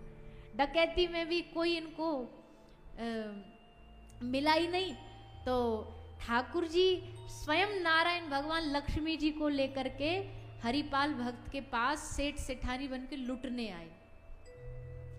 लक्ष्मी जी का बोले चलो हमारे संग, बोले कहाँ, बोले एक पार्टी में चलना है, पर ये पार्टी कुछ पाने वाली नहीं, लुटाने वाली है। और सुनो, जितने हैं ना वैकुंठ में आभूषण, और शरीर में आप जितना सह सकती हो उतना सोना पहन लो, क्योंकि सब लुटवाना है। इतना एक ही बार में दे देना कि इसकी साधु सेवा ना रुके। तो दोनों लुटने आए और हरिपाल भक्त ने इनको लूटा। बहुत प्यारी कथा है। तो कई तो भैया चोरी इतने प्यारे होते हैं कि लुटने का मन करता है। तो ठाकुर जी हमारे इतने प्यारे चोर हैं कि घर में लोग बाहर मटकी में माखन रखती गोपी इंतजार करती, कन्हैया आएगो, लाला आएगो। और इनकी रेंज भी इतनी तेज है कि जो गोपी जिस दिन इनको मन से बुलाती तुरंत नेटवर्क पकड़ लेती थी कि आज प्रभावती बुला रही है, आज चंपकलता बुला रही है, आज वो बुला रही है, तुरंत पहुंच जाते वहां के घर। और लीला भी बड़ी प्यारी प्यारी करते, काय की मटकी को फोड़ाए। कोई गोपी मैया से शिकायत कर रही है, मैया तेरे लाला ने मटकी फोड़ी। तो मैया ने पूछी, लाला तेने मटकी फोड़ी? बोले ना मैया, मैं तो को बताऊं क्यों फोड़ी? बोले क्यों फोड़ी? बोले मैया कल ना मैं हर रोज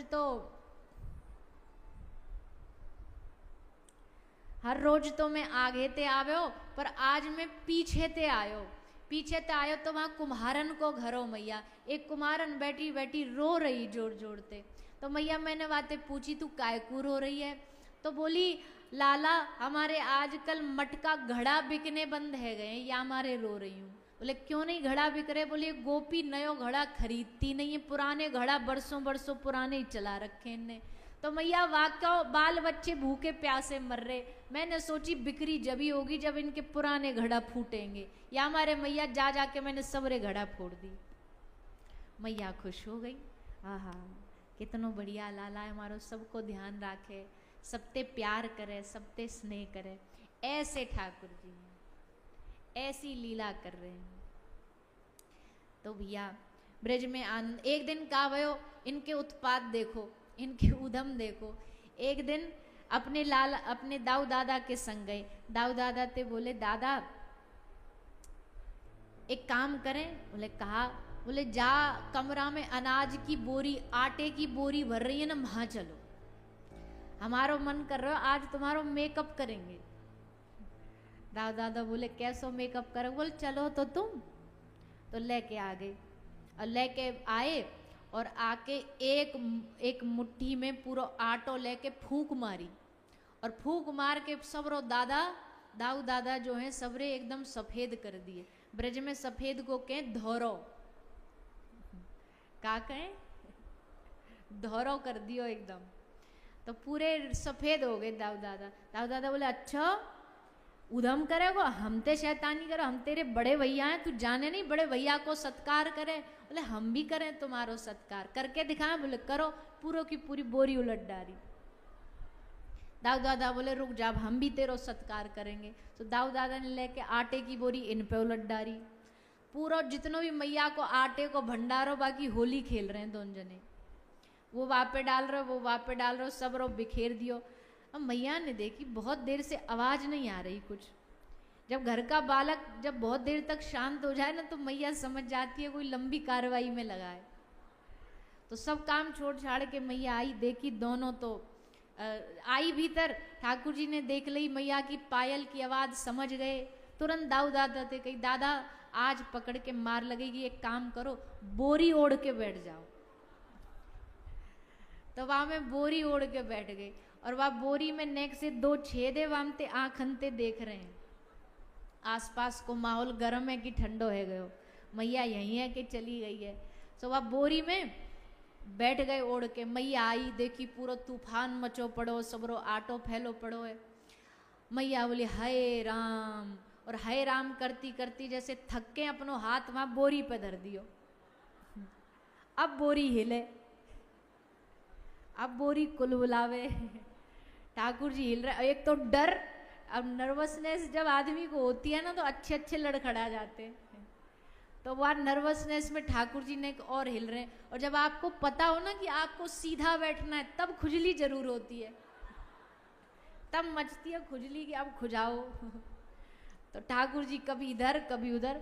मैया बोली बोरी कैसे हिल रही है आज?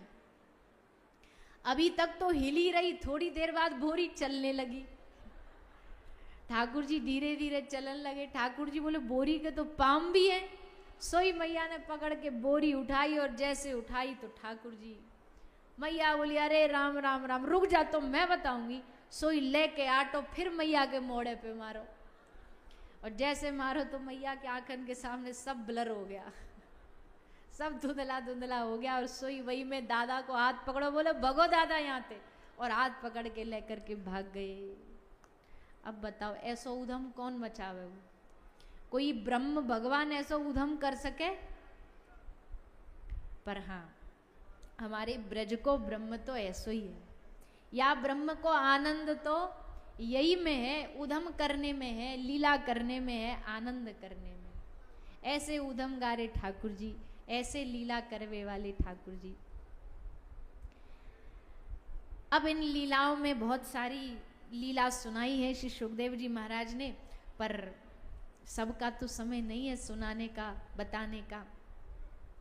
भगवान की माखन चोरी लीला सुनाई है।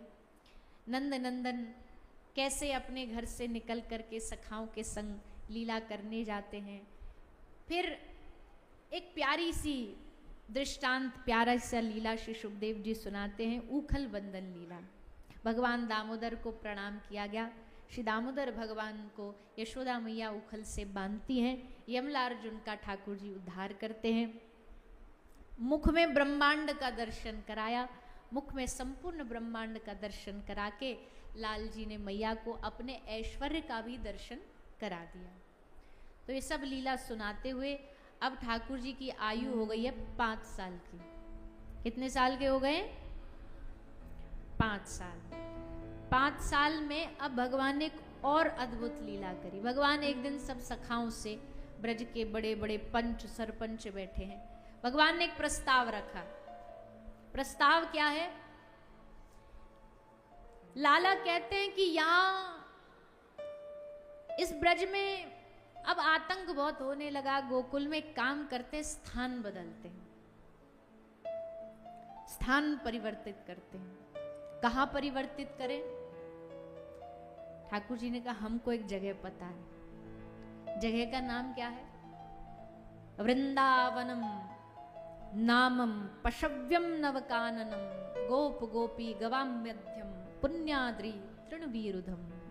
वृंदावनम एक ऐसा वन है जो सुंदर पुष्प लताओं से पल्लवित है, पोषित है।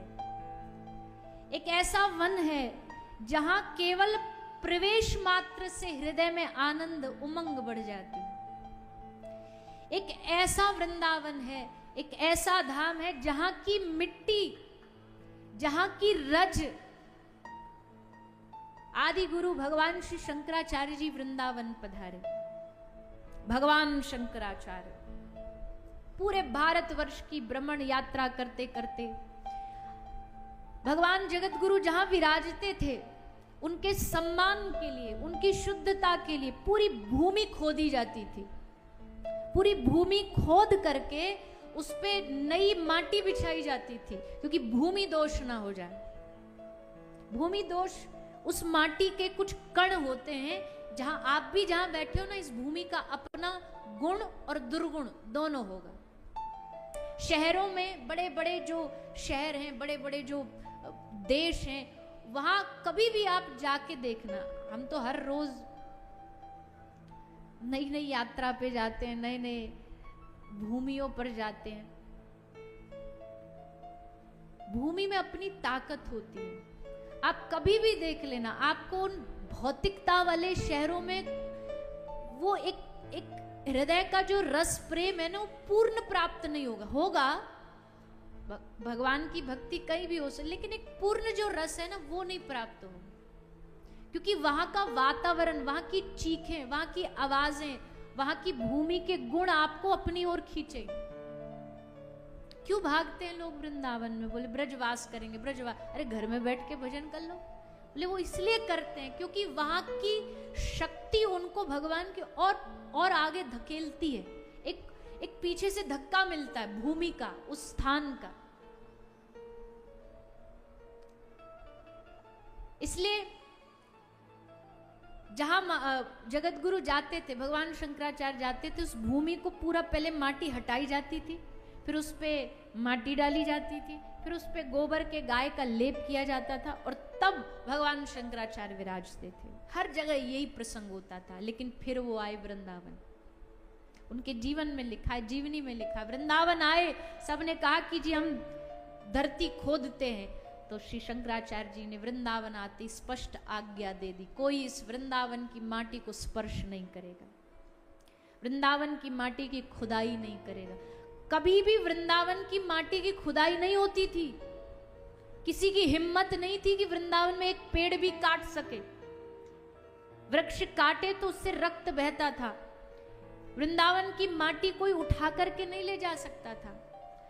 पर कलयुग में श्री हरिराम व्यास जी ने लिखा, अब साचो ही कलयुग आयो, अब साचो ही कलयुग आयो, मथुरा खुदती खुदत वृंदावन, मथुरा खुदती खुदत वृंदावन, इतनो दुख सहबे को काजे, काहे को व्यास जिवायो। हरिराम व्यास जी कहते ये दिन देखने के लिए जिंदा थे क्या हम, कि वृंदावन खोदा जा रहा है, ब्रज की माटी खोदी जा रही है।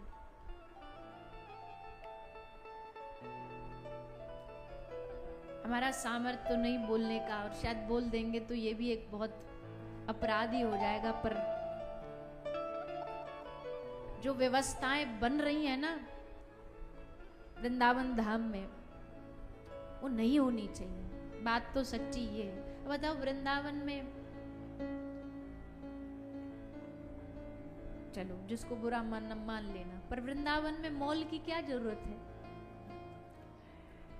मॉल ही चाहिए तो गुड़गांव है ना आपका इतना बढ़िया। वृंदावन आओ, और वृंदावन आकर के दुख तो बहुत होता है, पीड़ा तो बहुत होती है, पर अब क्या ही कर सकते, क्या बोल सकते भैया, वृंदावन तो वृंदावन है। चलो फिर भी बाहर से जो भी बदल रहा हो, जो भी परिवर्तन हो रहा हो, पर दिल वाला वृंदावन तो अलग है ना। मन वाला वृंदावन तो अद्भुत है ना। मन वाले वृंदावन में तो कहीं कहीं भीड़ है ही नहीं। जो लोग वृंदावन में भीड़ की शिकायत करते हैं ना, वास्तविक वृंदावन में जाओगे तो तुम्हें भीड़ मिलेगी ही नहीं। उस वृंदावन में जाके देखो कभी, उस वृंदावन का दर्शन करो। अभी करो, बाद में तो आप फिर अपने काम धंधे में लगने ही वाले हो। कहाँ आपको वृंदावन के उस भूमि की याद आएगी?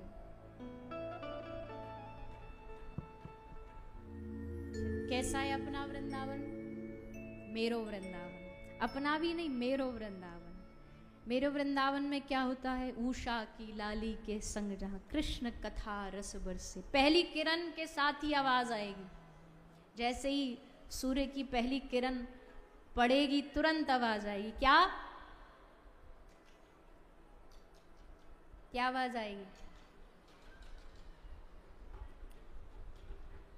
अब इतना भी नहीं पता। राधे राधे जपते जपते क्या होगा? राधे राधे जपते जपते दिख जाएं चित्त चोर, चित्त चोर दिख जाएंगे। कितना सहज है, कितना ठाकुर जी को पाना वृंदावन में कितना आसान है। कुछ नहीं करना, बस राधा राधा राधा श्री राधे बस। इससे आगे ना तो कोई ज्ञान चाहिए, ना कोई विज्ञान चाहिए, ना कोई मुहूर्त चाहिए, बस यही पार लगा देगा। राधे राधे जपते जपते दिख जाए चित्त चोर। कल हमने बोला था ना, ठाकुर जी क्यों भक्त के पीछे पीछे चलते हैं? क्या लालच है? कान में नाम सुनाई देगा, इस लालच में जाते। और उसमें भी अगर कोई श्री किशोरी जी का नाम ले तो आहा लुट जाएंगे, उस पर पूरे निर्भर हो जाएंगे।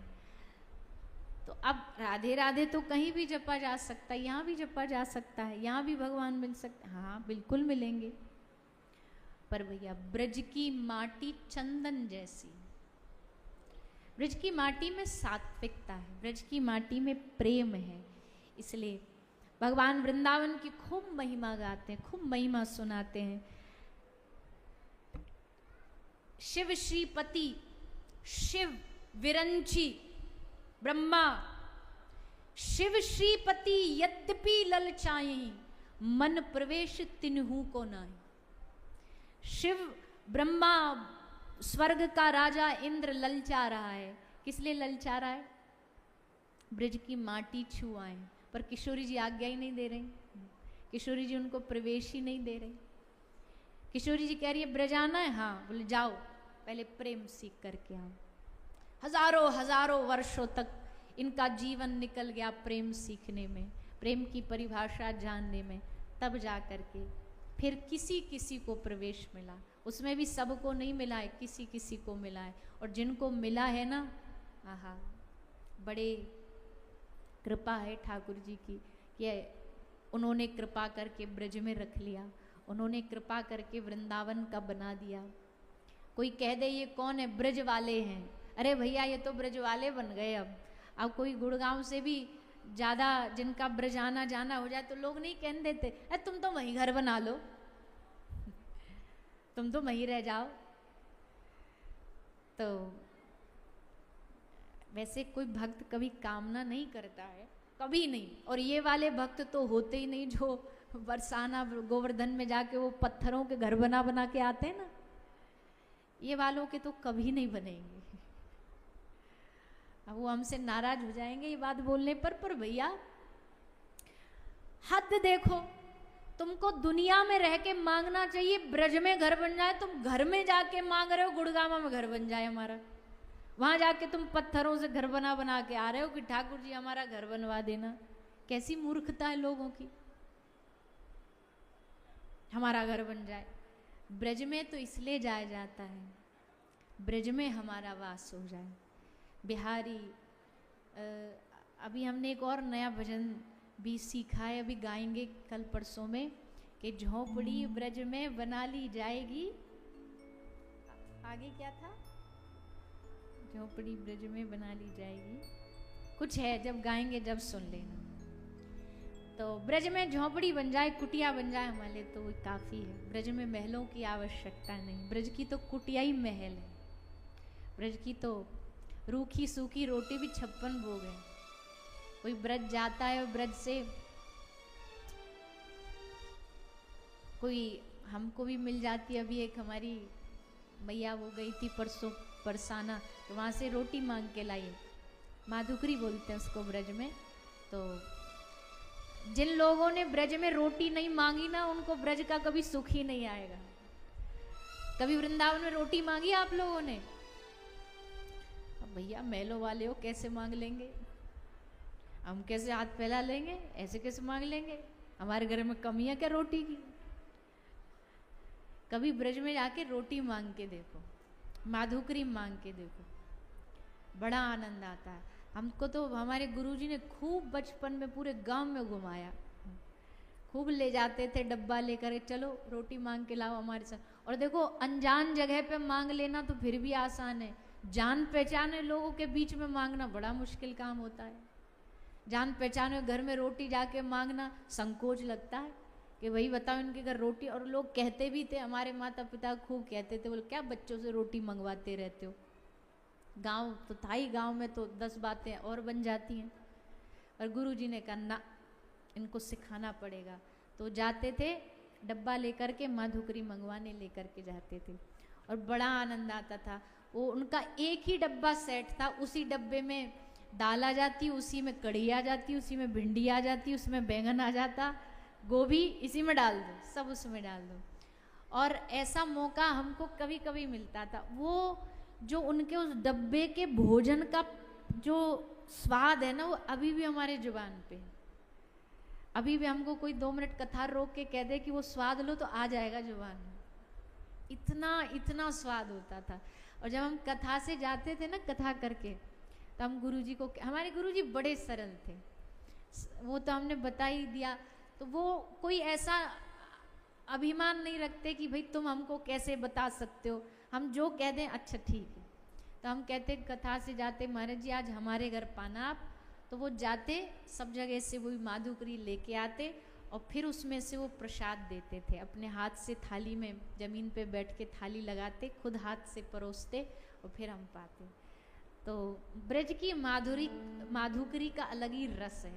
हमारे कहने से अगली बार वृंदावन जाओ, जरूर ट्राई करके आना वृंदावन में। और ब्रज का तो, ब्रज की मैया इतनी चतुर हैं, वृंदावन बरसाने की मैया को पता है कि यहाँ कोई ना कोई जरूर मांगने आवेगो, तो वो कम से कम 10 रोटी रोज एक्स्ट्रा बनाती हैं। वो एक्स्ट्रा बना के रखती है, कोई भी बाबा आ जाएगो या कोई भी ब्रज की रोटी मांगवे आ जाएगो तो बना बना के रखती है। तो फिर देखना आपको कितना वहाँ की रूखी रोटी खा के कितना स्वाद, कितना आनंद आएगा। तो जी उस वृंदावन में ठाकुर जी कहते हम तो वहाँ वास करेंगे। चलो सब ब्रजवासियों को ले चले ठाकुर जी वृंदावन। सब पूरा स्थान परिवर्तित कर दिया गया, नंदग्राम बसाया गया, एक नगर बसाया गया नंद बाबा के द्वारा, जिसका नाम नंदगांव पड़ा। और वृषभान जी ने अपनी लाली को लेकर के वो भी वहीं आ गए और उन्होंने अपने गांव का नाम बसाया, कौन सा?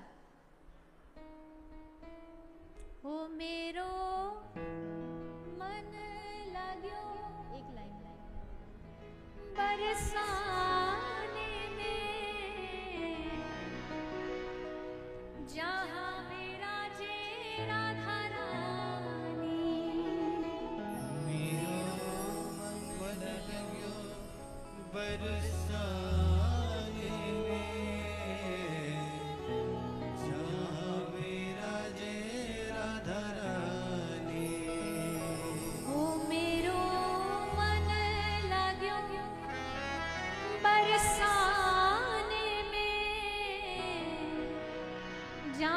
विराजे राधा रानी मेरो मन लग्यो बरसाने में, जहाँ विराजे राधा रानी। जय राधे जय राधे जय राधे जय राधे जय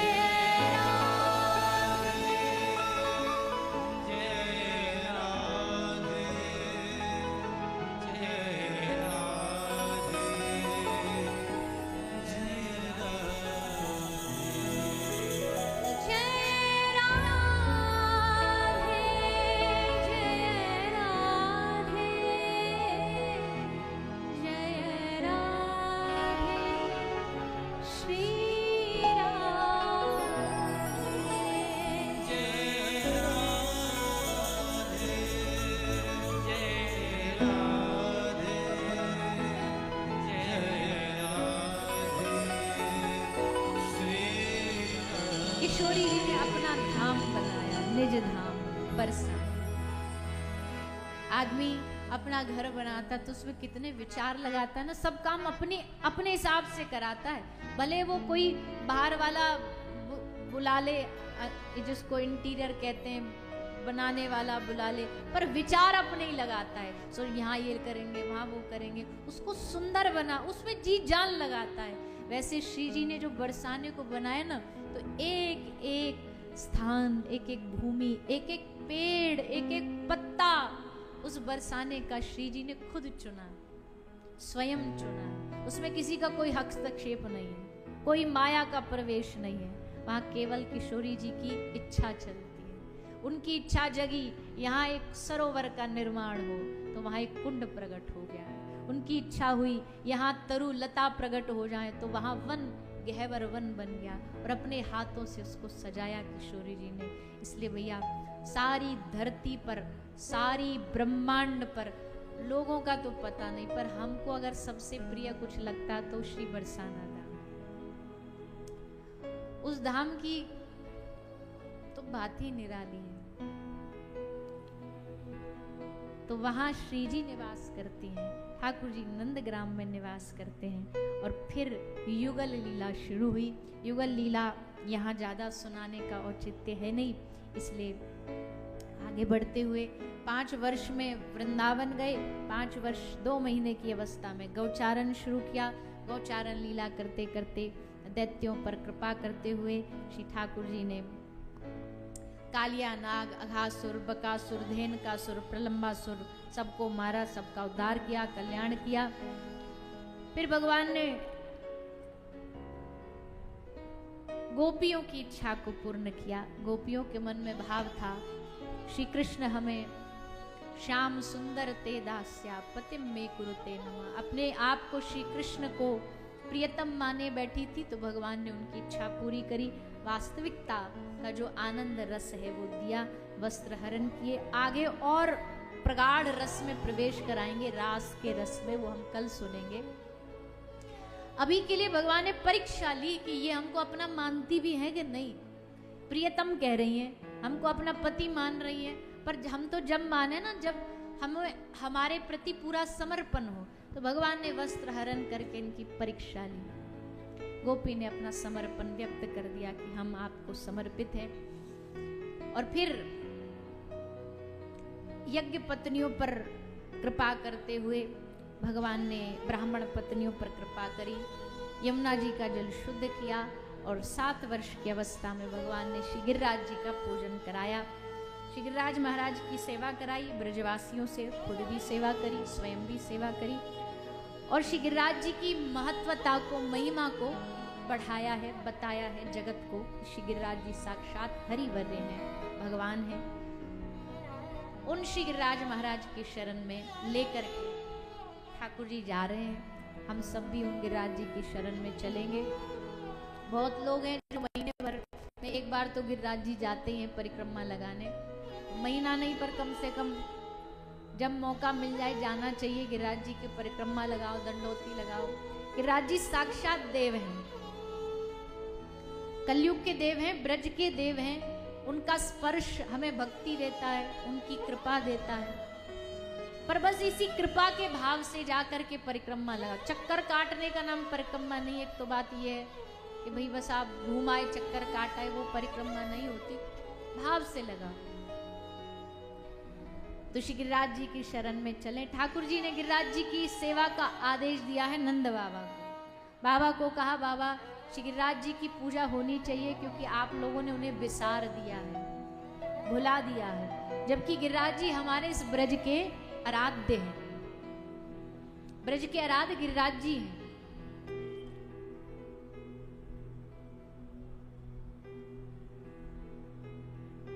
मोहन मित्र,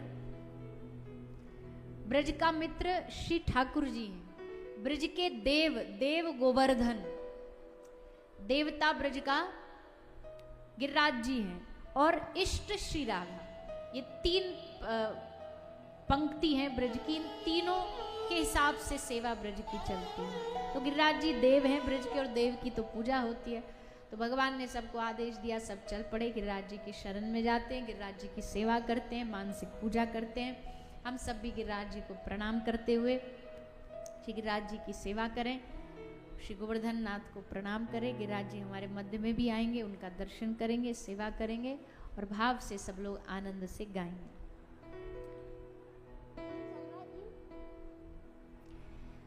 श्री गोवर्धन महाराज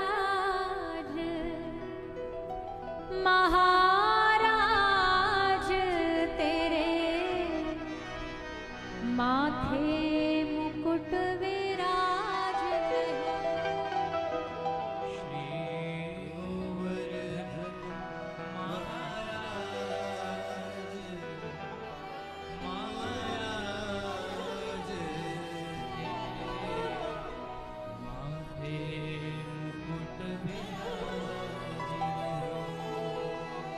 तेरे माथे मुकुट विराज रहो, तेरे माथे मुकुट विराज रहो, तेरे माथे मुकुट विराज रहो, तेरे माथे मुकुट विराज रहो। सब गाइए। ओ श्री गोवर्धन महाराज महाराज तेरे माथे मुकुट विराज रहो। गोवर्धन महाराज तेरे माथे मुकुट विराज रहो। ओ श्री गोवर्धन महाराज महाराज तेरे माथे मुकुट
गिरिराज जी का पूजन अर्चन कर रहे हैं। जो जहाँ है वो वहाँ बैठ के ही मानसिक पूजन करें। बाकी शेष जो गिरिराज जी की कथा है वो हम विस्तार से कल सुनाएंगे। और भगवान की बड़ी सुंदर ब्रज की रास महारास की लीला भी है, वो भी श्रवण करेंगे। आइए अंत में कुछ स्वागत सत्कार और उसके बाद विश्राम आएगा।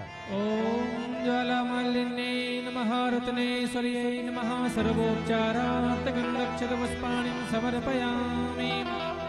ओम इदकं हविः प्रजननं मे अस्तु दशवेदकं सर्वगणकं सुतये आत्मसनि प्रजा शनि पशु शनि लोके शन्यवयसनि अग्निः प्रजां बहुलां मे करोत्वन्नं वयोरेतो वसमासो दत्ता।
नीराजनं पुष्पादिबन्धनम् आरोग्यार्थे आत्मादिबन्धनं मन्त्रपुष्पाञ्जलिः ॐ द्योः शान्तिरन्तर्जगुं शान्तिः पृथिवी शान्तिरापः शान्तिरोषधयः शान्तिः वनस्पतयः शान्तिर्विश्वे देवाः शान्तिर्ब्रह्म शान्तिः सर्वगुं शान्तिः शान्तिरेव शान्तिः सामा शान्तिरेधिः हरिः ॐ जतनेन जनमयजन्त देवास्तानि धर्माणि व्रतमान्यासन्नः ते हनाकं महिमानः शचन्त पूर्वे साध्याः सन्ति देवाः हरिः ॐ एकदन्ताय विद्महे वक्रतुण्डाय धीमहि तन्नो दन्ति प्रचोदयात् हरिः ॐ गिरिराजाय विद्महे गोवर्धनाय धीमहि तन्ना श्रीगिरिवर प्रचोदयात् सेवन्ति कावकुलचम्बक पाटलाब्जे पुन्नः गजात् करवीररसाले पुष्पै बिल्बप्रवाल तुलसी दल मंजरी तां पूजयामि जगदीश्वर मे प्रसीद नाना सुगंध पुष्पाणि यथा कालोद्भवानि च पुष्पाञ्जलिर्मया दत्ता गृहाणा परमेश्वरः मंत्र पुष्पाञ्जलिं समर्पयामि श्रीमद्भागवत महापुराण पुरुषोत्तमाय नमः। बोलिए भागवत महापुराण की, वृंदावन बिहारी लाल की, व्यास जी महाराज की, सुखदेव जी महाराज की, गिरिराज धरण भगवान की जय जय श्री राधे, जय जय श्री राधे, जय जय श्री राधे श्याम निताई गौर हरि बोल। नमः नमः पार्वती पदये हर हर महादेव शंभो।